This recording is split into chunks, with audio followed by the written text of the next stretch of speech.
अस्सलामुअलैकुम स्टूडेंट्स। आज का हमारा सवाल सिमिलर ट्रायंगल्स के बारे में है। हमें दो ट्रायंगल्स ABC और DEF दी गई हैं और बताया गया है कि ये सिमिलर हैं।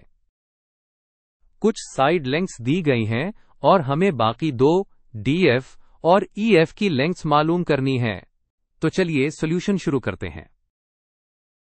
स्टेप 1 में हम सबसे पहले दी हुई इंफॉर्मेशन को लिस्ट डाउन करेंगे। जैसा कि आप स्क्रीन पर देख सकते हैं, हमें बताया गया है कि ट्रायंगल ABC ट्रायंगल DEF के सिमिलर है। सिमिलर होने का मतलब है कि उनकी शेप एक जैसी है, लेकिन साइज अलग हो सकता है। हमने ट्रायंगल ABC की तीनों साइड्स AB, BC और AC की लेंथ्स लिख ली हैं और ट्रायंगल DEF की एक साइड DE की लेंथ दी है, जबकि EF और DF हमने मालूम करनी है। स्टेप 2 बहुत इंपॉर्टेंट है।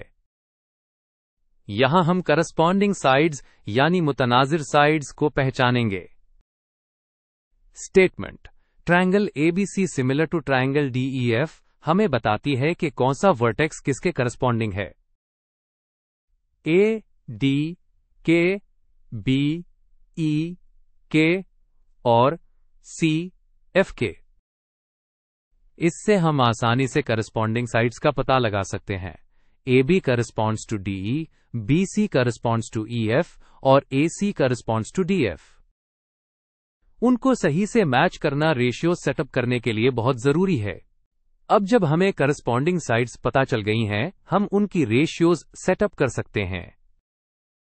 सिमिलर ट्रायंगल्स की सबसे खास प्रॉपर्टी ये होती है कि उनकी करस्पॉन्डिंग साइड्स की रेशियो हमेशा बराबर होती है। तो जैसा कि आप फॉर्मूला देख रहे हैं, हम लिखेंगे MAB over MDE is equal to MBC over MEF is equal to MAC over MDF। इस स्टेप में हम अपनी इक्वेशन में वो तमाम वैल्यूज डालेंगे जो हमें क्वेश्चन में दी गई हैं।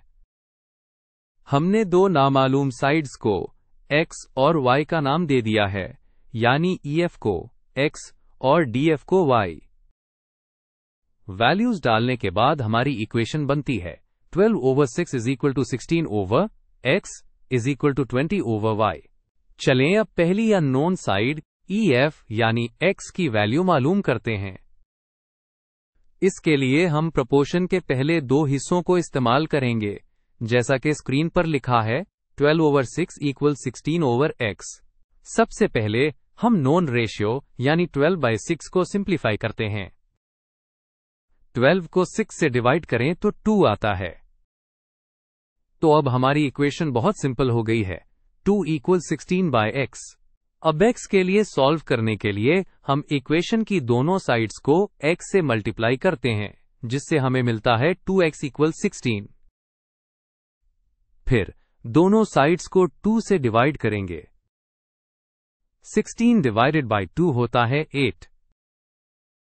तो X की वैल्यू 8 आ गई। इसका मतलब है कि साइड EF की लेंथ 8 सेंटीमीटर है। बिल्कुल इसी तरह अब हम दूसरी अननोन साइड DF यानी Y की वैल्यू मालूम करेंगे। इस बार हम प्रोपोर्शन के पहले और तीसरे हिस्से को इस्तेमाल करेंगे। 12 ओवर 6 इक्वल्स 20 ओवर Y। हम पहले ही देख चुके हैं कि 12 ओवर 6 2 के बराबर है। तो हमारी इक्वेशन है 2 इक्वल्स 20 ओवर Y। Y के लिए सॉल्व करने के लिए हम Y को 2 से मल्टीप्लाई करेंगे तो 2Y इक्वल्स 20 हो जाएगा। आखिर में दोनों साइड्स को 2 से डिवाइड करेंगे। 20 डिवाइडेड बाय 2 होता है 10। तो की वैल्यू 10 आ गई। इसका मतलब है कि साइड DF की लेंथ 10 सेंटीमीटर है। तो हमने दोनों नामालूम साइड्स की लेंथ्स मालूम कर ली हैं। फाइनल रिजल्ट है साइड EF की लेंथ 8 सेंटीमीटर है और साइड DF की लेंथ 10 सेंटीमीटर है।